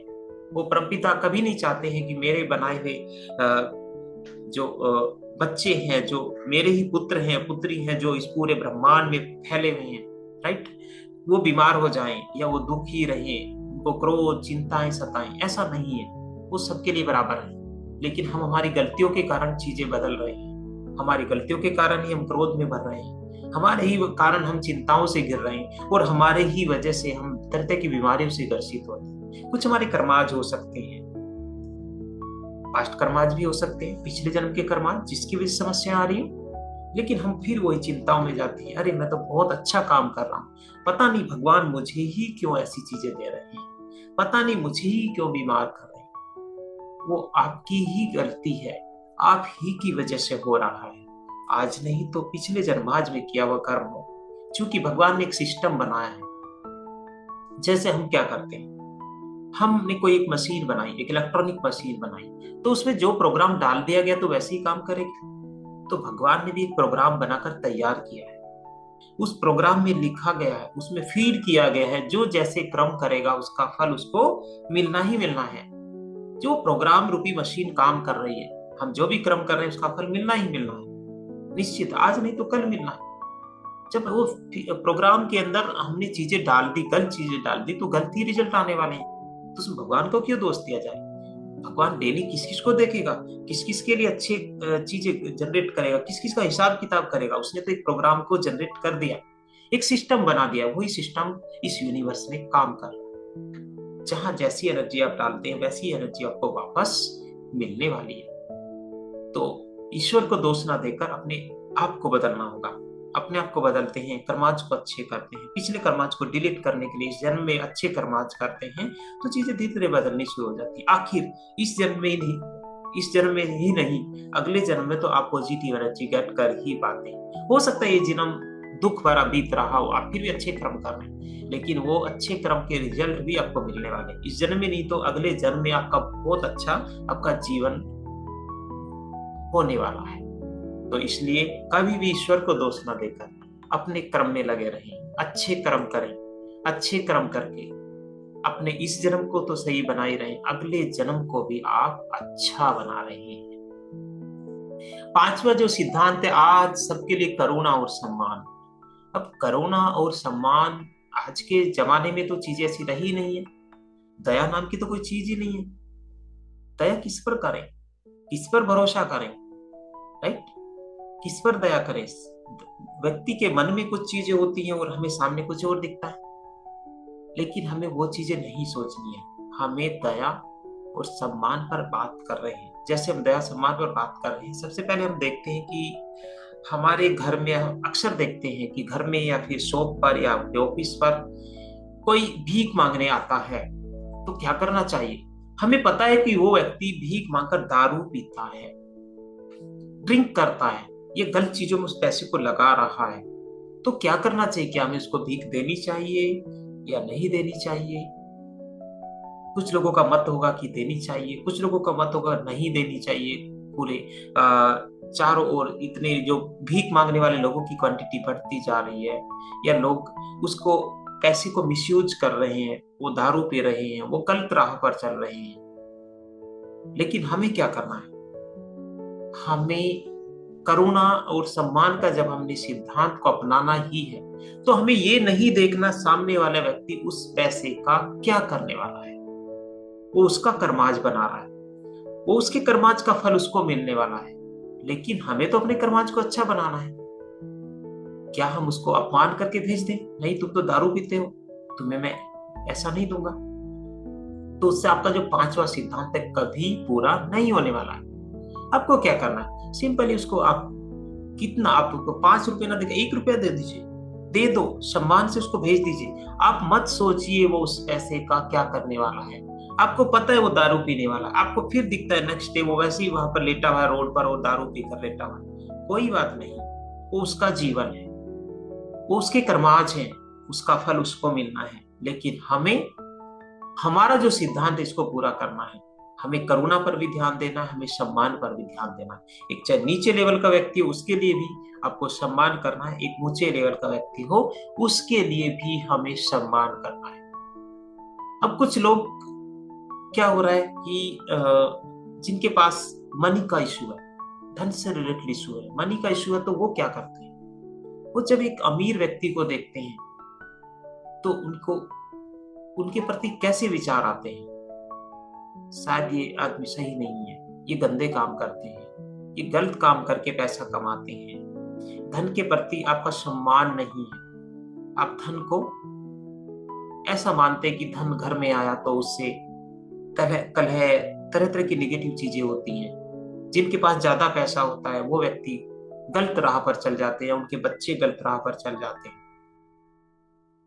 हम उस पैसे के लिए करुणा करुणा मतलब उस पैसे को हम लिया हमने और दबोच के मैंने इधर उधर रख दिया।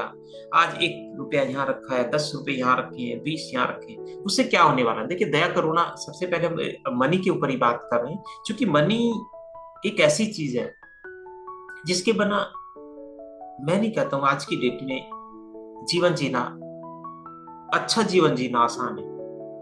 तो इसके लिए आपको मनी पे अगर हम बात करें तो मनी की कमी क्यों आ रही है जीवन में, उसके पीछे की वजह क्या है। हमने पैसे पर दया नहीं की है, पैसे को मोड़ तोड़ के अपने नोट को रख दिया है, अपने वॉलेट में रखा, देखा पर्स में या फिर किसी पॉलिथीन में या फिर किसी बॉक्स में, ड्रॉ में अपने पैसे रखे हुए हैं, मोड़े तोड़े ऐसे ही पड़े हैं। उनका आप सम्मान नहीं कर रहे, उस मनी का, उस एनर्जी का सम्मान नहीं कर रहे हैं। साथ ही आपने उसको पूरा फोल्ड करके इधर उधर उसको फटने तक की कंडीशन में वो जा रहा है, क्योंकि आपको लग रहा है मेरी प्रॉपर्टी तो नहीं है, ये आज मैं फिर इसको कहीं दे दूंगा, ये चला जाएगा, फटा हुआ है, कोई बात नहीं, जाने दो। हम उसके प्रति क्या कर रहे हैं, हमने उसको अपमान भी किया है, उसके ऊपर दया भी नहीं की है। तो एक दिन क्या होने, वो मनी रूपी एनर्जी धीरे धीरे घर से बाहर जानी शुरू हो जाती है और घर के अंदर मन धन के अवरोध आने शुरू हो जाते हैं। हमें क्या करना होगा, हमें उस मनी का सम्मान करना होगा। जब भी हम कहीं से पैसा लेते हैं, हमारे पास पैसा आता है, उसको हम सम्मान से ले, सम्मान से उसको अपने घर में रखें। नोट कहीं मुड़ा हुआ ना, उसको सीधा करके रखें। पैसे इधर उधर आज बिखरे, यहाँ पर रख दिए, कुछ पैसे सामान लाए, कुछ पैसे यहाँ रख दिए, कुछ पॉकेट में पड़े हैं, वॉलेट फटा हुआ है, उसी में पैसे घुसा घुसा के रख रहे हैं, बेकार की चीजें उसमें पेपर फंसे हुए हैं, मनी जो पैसे हैं वो लोग मोड़ तोड़ के नोट्स को रख रहे हैं। तो उससे क्या होने वाला है, उससे आपका जो मनी है वो आपसे दूर ही करने वाला है, दूर जाने वाला है, क्योंकि आप उस पर ना दया कर रहे हैं ना सम्मान कर रहे हैं। तो हमें क्या करना होगा, दया और सम्मान करने से क्या होने वाला, देखो कितना अच्छा चीजें होने वाली है। दया सम्मान से आपके जीवन में धन के अवरोध समाप्त होने वाले हैं। YouTube पर बहुत सारी वीडियोज मिलती हैं, ये काम कर लेने से धन के अवरोध समाप्त हो जाते हैं, ये काम करने से करोड़पति बन जाते हैं, ये काम करने से अरबपति बन जाते हैं। लेकिन क्या कोई उन वीडियो को देखने से कभी अरबपति बना, क्या उन वीडियो को देखने से कभी करोड़पति बना, क्यों नहीं बन रहे हैं। मेन चीजों को नहीं समझ रहे हैं, हमने उस धन को रेस्पेक्ट नहीं दी है, हमारे घर में उस मनी को, उस पैसे को रेस्पेक्ट नहीं दी जा रही है, इसलिए प्रॉब्लम आ रही है, इसीलिए धन के अवरोध आ रहे हैं, इसलिए बिजनेस अच्छा नहीं चल रहा है, इसलिए पैसा तो आता है लेकिन पता नहीं कहाँ चला जाता है, बीमारियों में इधर उधर चला जाता है, हॉस्पिटल में पे कर रहे हैं, धन की कमी कमी बनी रहती है।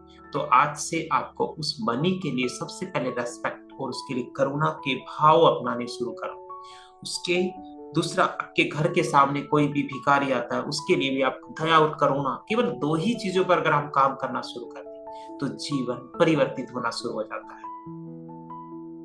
साथ ही साथ जो धनी व्यक्ति होते हैं, हम उनके लिए उतना ज्यादा सम्मान नहीं रखते हैं, हम उनको गलत मानते हैं, वो शायद गलत इंसान है, वो शायद गलत तरीके से काम करके पैसा अर्जित कर रहे हैं। लेकिन ऐसा नहीं है, गलत तरीके से काम करके ही पैसा अर्जित नहीं किया जाता, अच्छे तरीके से काम करके उससे कहीं ज्यादा अर्जित किया जाता है। राइट, वो उस धन के प्रति उन लोगों को देखिए कि क्या उस धन के का सम्मान नहीं कर रहे हैं। हाँ, हो सकता है किसी घर में धन का सम्मान नहीं हो रहा हो, लेकिन उसके घर में फिर भी धन की कमी नहीं है, लेकिन एक दिन होने वाली है। क्योंकि अगर किसी के घर में हो सकता है कि पिछली कहीं की संपत्ति उसके घर पर हो, लेकिन उसके घर में सम्मान नहीं हो रहा, तो एक दिन वो संपत्ति धीरे धीरे जाने वाली है। क्योंकि धन क्या, एक लक्ष्मी का रूप है, एक एनर्जी है। चाहे एनर्जी हो, एनर्जी कहाँ पर जाती है, जहां पर उसका रेस्पेक्ट किया जाता है, उस पर विश्वास किया जाता है। तो इसलिए ये जो लास्ट वाला जो सिद्धांत मैंने आपको बताया है, धन के अवरोध पूरी तरह समाप्त कर सकता है। साथ ही साथ दया और करुणा तो आपस में अपने परिवार के साथ जब हम दया करुणा की ये चीजें अपनाते हैं तो चीजें और ज्यादा बदलती हैं। हमें अपने हृदय को करुणा से भर के रखना चाहिए। हमें करुणा के मार्ग पर चलने से बहुत सारी नई नई चीजें जनरेट होनी शुरू हो जाती है, जो हमारे लिए पॉजिटिव एनर्जी क्रिएट करती है। आप अपने कस्टमर पर दया कर रहे हैं, उसका सम्मान कर रहे हैं, कस्टमर आया, आपने उसको सम्मान किया, उसको सम्मान से बैठाया, बैठिए, ठंडी हवा लीजिए, उसको आपने दो चार ऐसे वर्ड बोल दिए जिससे उसके चेहरे पर स्माइल आ गई।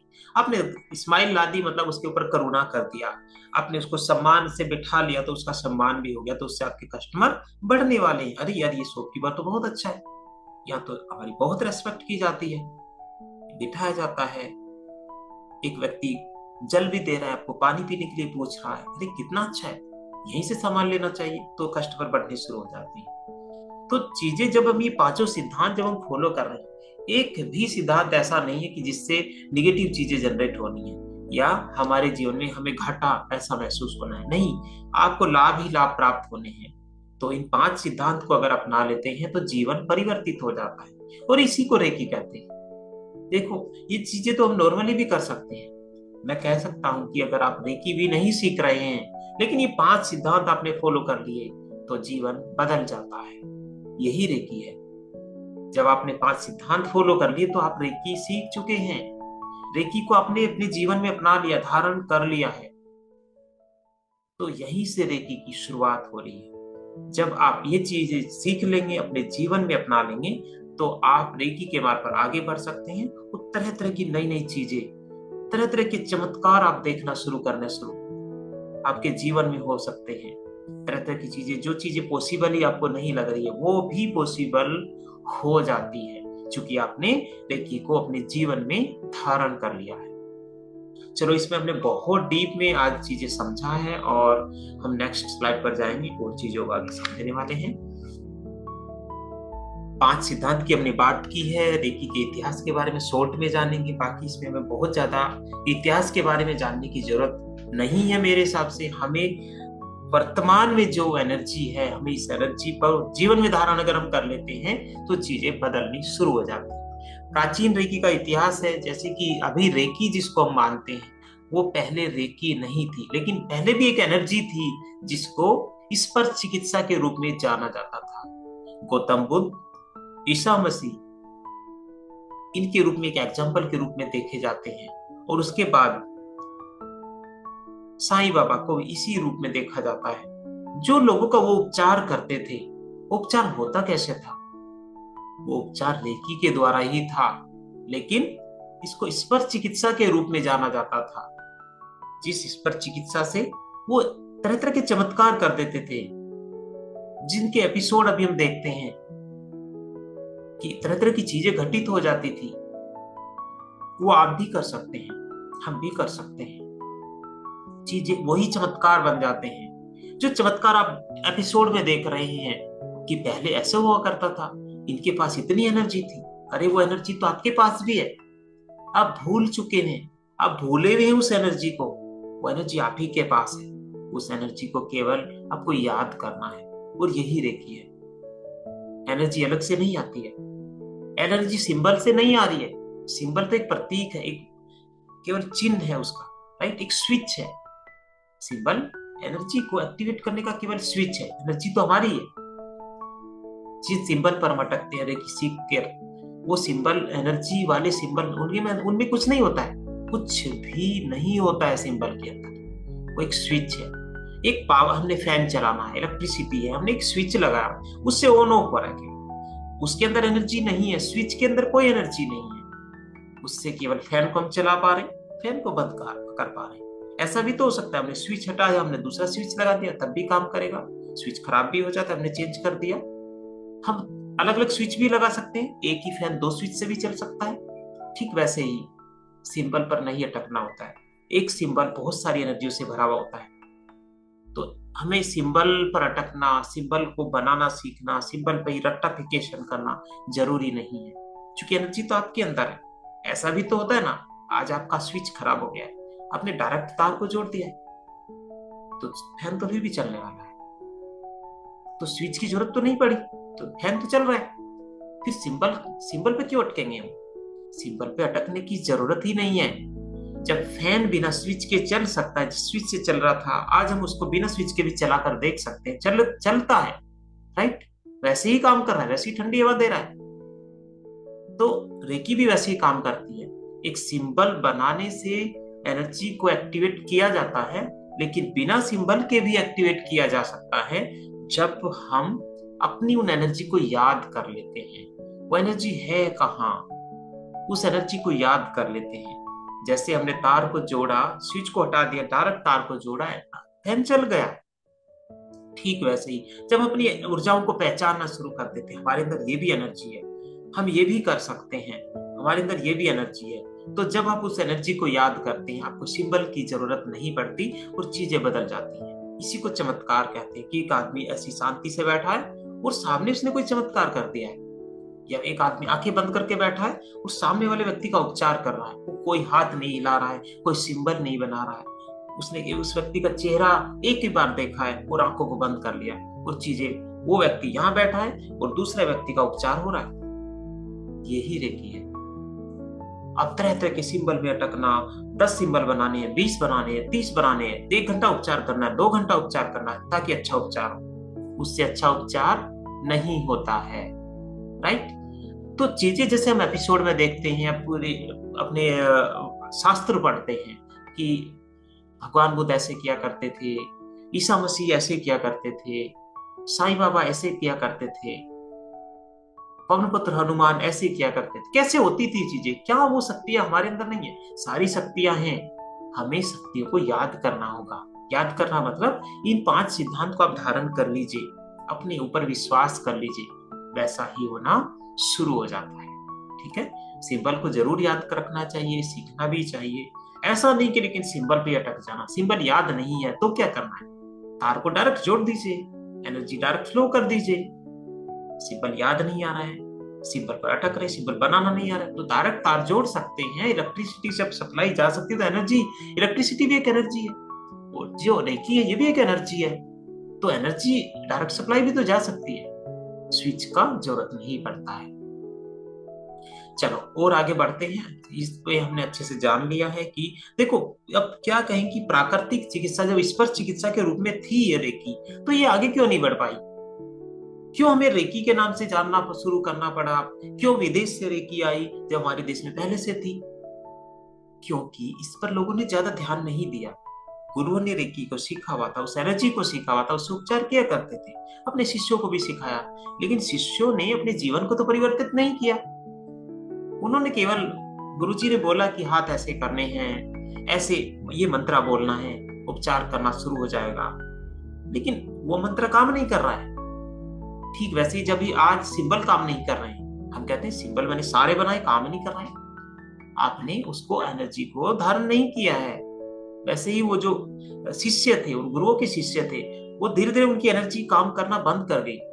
वो चैंट भी कर रहे हैं, जो भी उनको मंत्र बोला गया उनके गुरु ने, वो हाथों को भी वैसे ही फ्लो कर रहे हैं, लेकिन वो एनर्जी काम नहीं कर रही है। तो क्या हुआ? धीरे धीरे एनर्जी विलुप्त होनी शुरू हो गई, क्योंकि किसी ने उसको डीपली समझा ही नहीं आखिर वो एनर्जी काम कैसे करती थी।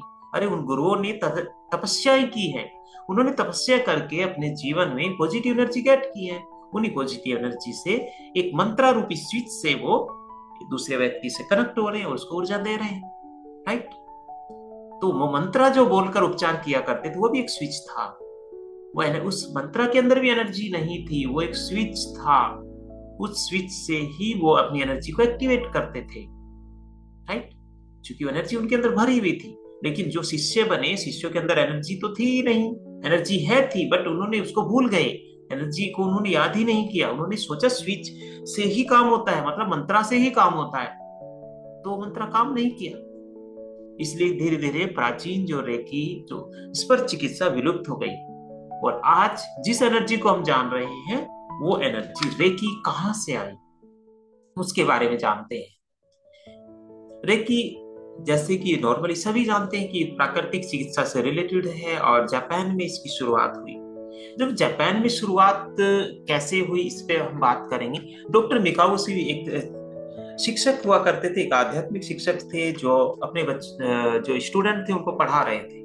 सन 1922 में इनका जन्म हुआ था। एक टीचर के रूप में एक चर्च में पढ़ाया करते थे, और अपने जब स्टूडेंट को पढ़ा रहे थे ईसा मसीह की जीवनी के बारे में, ईसा मसीह के बारे में पढ़ा रहे थे, बच्चों ने पूछा, स्टूडेंट ने पूछा कि जब डॉक्टर मिकाओशी ऐसा कर सकते थे, कर रहे थे, तो आज हम दवाइयों पर क्यों भटक रहे हैं? आज हमें औषधियां क्यों ढूंढनी पड़ रही है? आज एनर्जी काम क्यों नहीं कर रही? क्या ऐसा नहीं पॉसिबल नहीं है कि अभी भी इन चीजों पर काम किया जाए? क्या ऐसा नहीं कि इन चीजों से अभी भी चीजें बदल सकती हैं? तो डॉक्टर मिकाओशी के पास इसका कोई जवाब नहीं था। उन्होंने बहुत इसके बारे में ढूंढा, गुरुओं से पूछा, तरह तरह जीवन में भटके, देश विदेश की यात्राएं की, लेकिन उनको कुछ भी नहीं मिला। उन्होंने जो उनकी जो नौकरी थी, उस नौकरी को भी छोड़ दिया कि अब तो मुझे जानना ही है, इसके बारे में जानना ही है, कुछ तो करना होगा, मुझे इस एनर्जी को पहचानना होगा, इस एनर्जी पे काम करना होगा। डॉक्टर मिकाओशी ने अंतिम छोड़कर देखा कि चलो कहीं से कोई समाधान नहीं मिल रहा। एनर्जी जब पहले थी तो एनर्जी तो अभी भी यूनिवर्स में है, मुझे भी देखना होगा एनर्जी कहाँ है। तो पहले जमाने में जो क्या क्या करते थे लोग, गुरु संत क्या क्या करते थे, जब उनको किसी चीज का कोई समाधान नहीं मिलता था, वो ध्यान साधना करते थे, तपस्या करते थे, और वहां से एनर्जी को उस ईश्वर से, परमपिता से ले लिया करते थे, प्रकृति से ले लिया करते थे। डॉक्टर मिकाउसी ने वैसे ही किया कि मैं भी तपस्या करूंगा। 21 दिन लगातार तपस्या का पर्ण लेकर वो एक पहाड़ी के ऊपर बैठ जाते हैं, और पहाड़ी के ऊपर बैठकर तपस्या में लीन होने के लिए उन्होंने सबसे पहले देखा कि अब मैं दिनों को कैसे काउंट करूं, दिन कैसे काउंट होंगे। उसके लिए उन्होंने डिसीजन लिया कि मैं छोटे छोटे कंकर पत्थर रख लेता हूँ, जैसे जैसे एक एक दिन गुजरेगा एक एक कंकर पत्थर को नीचे में गिराना शुरू कर दूंगा, उससे मेरे दिन की काउंटिंग सही हो जाएगी। तो उन्होंने वैसा काम करना शुरू किया, तपस्या में लीन हो गए। प्रोसेस का चलता गया, डेली साधना करते थे, तपस्या करते थे, और वहीं जंगलों में जो भी उनको खाने के लिए मिलता था, फल फ्रूट जो भी मिलता था, कंद मूल वही खाते थे, और वही साधना में लीन रहे थे। वो जब वो फ्रूट वो कंदमूल खाना लगे, उनके जीवन में प्रकृति की एनर्जी भरनी शुरू हो गई, क्योंकि प्रकृति से कनेक्ट हो गए। आजकल का जो ये खाना है ये सब उन्होंने त्याग दिया, क्योंकि वो तपस्या में लीन थे, वहां तो कुछ मिलना ही नहीं था। तपस्या करने के बाद जो भी जंगलों में मिलता था, जो भी फल फ्रूट कंदमूल जो भी होता था वही खा लेते थे। तो वो क्या हुआ, उनके बॉडी में प्रकृति की एनर्जी भरनी शुरू हो गई। साथ ही उन्होंने साधना शुरू कर दी, पंच तत्व की सारी ऊर्जाएं उनको मिलनी शुरू हो गई। पांचों तत्व की जब ऊर्जाएं वो गैट कर रहे थे, धीरे धीरे एक एक दिन गुजरता जा रहा था, गुजरता जा रहा था। 20 दिन हो चुके, कुछ भी नहीं मिला। निराश हो गए, अब क्या करूं, कल जाना होगा, अपने घर क्या खाली हाथ वापस लौटूंगा, क्या कहेंगे घर वाले। 21 दिन तक तपस्या करके आ गए, कुछ नहीं मिला। बहुत निराश थे, लेकिन उन्होंने फिर भी साधना को नहीं छोड़ा। नहीं, एक दिन बचा है, एक दिन में भी कुछ भी हो सकता है। वो फिर साधना में बैठ गए, और साधना में बैठे हुए थे, थोड़ा निराश तो थे ही, फिर भी साधना कर रहे थे।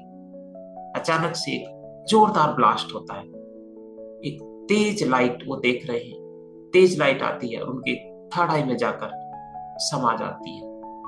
वो घबरा गए, शायद कुछ किसी ने मेरे ऊपर आक्रमण कर दिया है, तेज लाइट कहां से आई, मेरे ऊपर शायद प्रहार किया गया है। तो बेहोश होकर गिर चुके थे। कुछ देर बाद होश आता है, देखते हैं चारों ओर सन्नाटा है, वैसे ही कुछ भी दिखाई नहीं दे रहा है। उनको अपनी बेहोशी का कारण समझ नहीं आ रहा था। वो आवाज जरूर सुनी थी, कोई तेज लाइट भी देखी थी, शायद उन्होंने लगा कि कोई ना कोई व्यक्ति ने उसके ऊपर शायद प्रहार किया, आक्रमण किया। तो वो घबरा चुके थे, अब मुझे नीचे जाना होगा, 21 दिन तो पूरे हो चुके हैं। तो चलो, वो जल्दी से उठे कि अब तो निराश तो थे ही, और जल्दी जल्दी से नीचे घबराहट में उतरने लगे। जैसे ही चल रहे थे, अचानक से पत्थर टकरा गए, पैर के अंगूठे में खून बहने लगा। बैठ गए, अंगूठे को पकड़कर आंखों को बंद कर लिया। दर्द से करहा रहे थे, कुछ देर तक ऐसे ही बैठे रहे। धीरे धीरे उन्हें लगा कि पैर के अंगूठे में दर्द धीरे धीरे कम होता जा रहा, कम होता जा रहा, और पूरा धीरे धीरे पूरा कम हो चुका है। जैसे उनको लगा दर्द कम हो चुका है, तो उन्होंने देखा कि शायद हल्की फुल्की चोट लगी होगी, ठीक हो चुकी है। तो जैसे हाथ हटाते हैं, वो देखते कि खून भी नहीं बह रहा था। जो खून उन्होंने पहले बहते हुए देखा था, लेकिन वो खून अब बह नहीं रहा था। उनको लगा कि शायद ऐसे ही कुछ मुझे फील हुआ, शायद खून बहा ही नहीं है, छोटी मोटी चोट लगी है, मैंने ऐसे टच कर लिया है, ठीक हो गई है। नॉर्मली भी हमें चोट लगती है, हम क्या करते हैं, दोनों हाथों से पकड़ लेते हैं। कुछ देर बाद हमें वो दर्द में कमी क्यों आती है? आपने क्या महसूस किया? कभी चोट लगती है, आपने अपने हाथ को, पैर को, जहां भी चोट लगी, आपने दोनों हाथों से उसको ऐसे पकड़ लिया, लेकिन कुछ देर बाद आप देखते हैं कि दर्द में कमी क्यों आती है। अगर हम उसको ऐसे नहीं पकड़ते तो हम देखते हैं कि दर्द बढ़ता जा रहा है, लेकिन जैसे अगर हम उसको ऐसे टाइट पकड़ लेते हैं तो दर्द कम हो जाता है। वो हमारे ही हाथों की एनर्जी है, हमारे हाथों में एनर्जी अभी भी है। और डॉक्टर मिकाउसु के हाथों में इतनी एनर्जी आ चुकी थी कि वो खून भी बहना रुक गया, दर्द ठीक हो गया, घाव समाप्त हो गया। जब वो अपने घर पहुंचे तो उन्होंने उपचार देना शुरू किया, लोगों को उपचार देना शुरू किया। जब रेकी काम कर ही रही है, दोस्त के ऊपर अपने इतना अच्छा काम कर गई है, उनका दोस्त ठीक हो चुका है, तो गरीबों की बस्ती में जाकर उन्होंने उपचार देना शुरू किया, लोगों को ठीक करना शुरू किया। लोग ठीक भी होने शुरू हो गए, स्वस्थ होने शुरू हो गए। लेकिन क्या देख रहे थे वो? कुछ दिन बाद वो देख रहे कि जितने लोगों को उन्होंने ठीक किया वो आगे बढ़ चुके, नेक्स्ट बस्ती में चले गए, उन लोगों को भी ठीक करने लगे। लेकिन पुरानी बस्ती में देख रहे हैं वो व्यक्ति फिर से बीमार हो रहे हैं, फिर से उसी स्थिति में आ रहे हैं। आखिर क्यों? तब उन्होंने रिसर्च किया, सोचा, समझा कि एनर्जी ऐसे काम नहीं करती है। एनर्जी के लिए एनर्जी एक्सचेंज होना जरूरी है। जब उपचार किया गया तो उनसे एनर्जी एक्सचेंज नहीं लिया गया, उन लोगों को उस एनर्जी की वैल्यू समझ नहीं आई, तो फिर से उसी नेगेटिव एनर्जी से घिर गए। नेगेटिव एनर्जी जब आई तो पॉजिटिव एनर्जी वहां से विलुप्त होनी शुरू हो गई। जब पॉजिटिव एनर्जी विलुप्त हुई, पॉजिटिव एनर्जी मतलब रेकी, जब नेगेटिव एनर्जी से उन्होंने अपने जीवन को भर लिया, फिर से भर लिया, तो फिर से वो वैसे ही बीमार हो गए, वो फिर से वैसे ही दुखदायी जीवन जीने लगे। डॉक्टर मिकाउसी ने इसके लिए कुछ नियम बनाए कि अब से ऐसा नहीं होगा, ऐसे तो वरना रेकी माँ, रेकी शक्ति को सब अपमानित कर देंगे, कोई वैल्यू नहीं रहेगी। और जिस एनर्जी को मैंने इतने मेहनत से, इतनी तपस्या से प्राप्त किया है, वो एनर्जी विलुप्त हो जाएगी। तो उन्होंने रेकी के लिए कुछ नियम बनाए कि रेकी फ्री में किसी को नहीं देना है, साथ ही रेकी के लिए कुछ भी हो एनर्जी एक्सचेंज जरूर करना है। इसके साथ जब तक सामने वाला व्यक्ति रेकी के प्रति अपने आप को सरेंडर नहीं करता है, रेकी के प्रति अपने सम्मान नहीं करता है, रेकी को सम्मान की नजर से नहीं देखता है, तब तक उसको रेकी की एनर्जी प्रदान नहीं करनी है। रेकी को ऐसे हाथों में नहीं देना है जो उसके काबिल नहीं है, ऐसे शरीर में प्रवाहित नहीं करना है जो उसके काबिल नहीं है। तो तब से ये रूल बना कि रेकी उसी व्यक्ति को देनी है जिसको उसकी चाह है, जो चाहता है रेकी से ठीक होना, उसी को रेकी एनर्जी दी जाए। और जो एनर्जी एक्सचेंज दे रहा है उसी को एनर्जी दी जाए, ताकि एनर्जी एक्सचेंज भी हो जाए और एनर्जी जहां हम दे रहे हैं उस एनर्जी का वहां सम्मान किया जाए। जब एक व्यक्ति एनर्जी एक्सचेंज देता है तो कहीं ना कहीं उसको उसके प्रति सम्मान भी होता है, तभी वो उसके लिए पे कर रहा है। तो जब एनर्जी का सम्मान होता है तो एनर्जी वहां प्रवेश करती है और वहां चीजों को बदल देती है। तो तब से चला आ रहा है कि रेकी फ्री में नहीं देना है।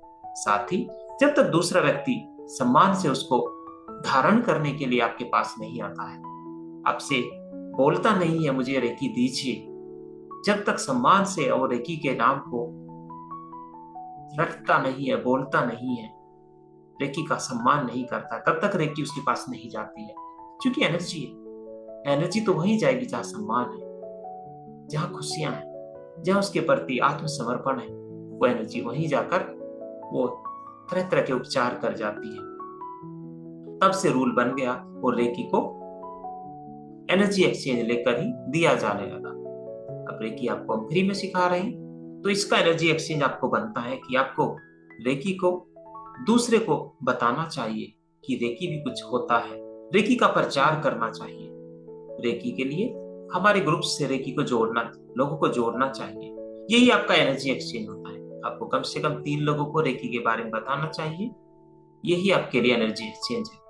तो एनर्जी एक्सचेंज को आपको जरूर करना है और लोगों को रेकी के बारे में बताना है, उनका विश्वास दिलाना है, केमिकल से दुनिया को बचाना है, उन लोगों को बचाना है जो आपके आस पड़ोस में लोग बीमारियों से जूझ रहे हैं। उनको रेकी के बारे में बताइए, रेकी सीख लो, खुद का उपचार अपने आप कर लो, केमिकल खाना बंद कर दो, खुद भी आप रेकी के मार्ग पर आगे बढ़कर रेकी दूसरों को सिखा सकते हैं। यही एनर्जी एक्सचेंज है। इसलिए रेकी लेवल 1 और लेवल 2 हम आप लोगों को फ्री ऑफ कॉस्ट सिखाते हैं। चलो अब इस प्रोसेस में हमें आगे की ओर बढ़ना है। Just minute.